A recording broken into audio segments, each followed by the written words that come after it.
Welcome to this week's edition of the First Reading, where I'll go over the first reading at daily Mass since it goes over a specific section of salvation history.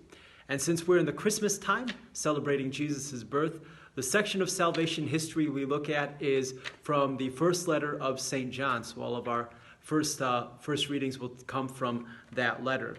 So then on Monday, we hear about him talking about walking in the light, that when we decide to walk with the light in Jesus, then there's no room to walk in the darkness. And then he'll explain later on in that letter and later on in other readings what it means to walk in the darkness versus what it means to walk in the light.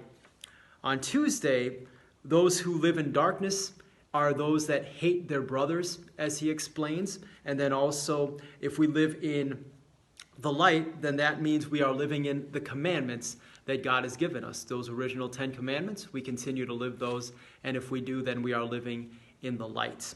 On Wednesday, we hear that you can't both love the Father and love the world.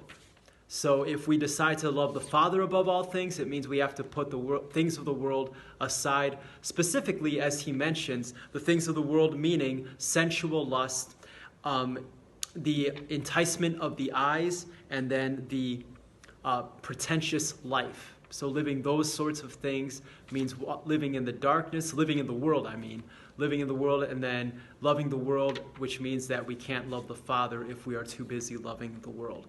On Thursday, we hear about the phrase the Antichrist. Now, unfortunately, the word Antichrist isn't as exciting as we might come to believe. The Antichrist simply means anyone who denies that Jesus Christ came in the flesh or that Jesus Christ was an actual real person. So that's what they talk about, or that's what the first letter of John talks about on Thursday, about the Antichrist. On Friday, we take a break from the first letter of John, and we hear from the book of Numbers because we celebrate on January 1st the solemnity of Mary as Mother of God. And so we hear from the book of Numbers specifically as the Israelite people, after they leave from Egypt out of slavery, then they go to Mount Sinai.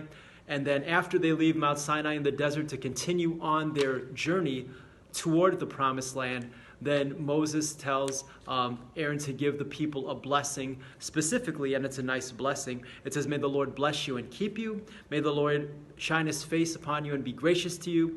May the Lord look kindly upon you and grant you his peace." And so that's the first reading on January 1st, that blessing as the people continue to move on towards the Holy Land.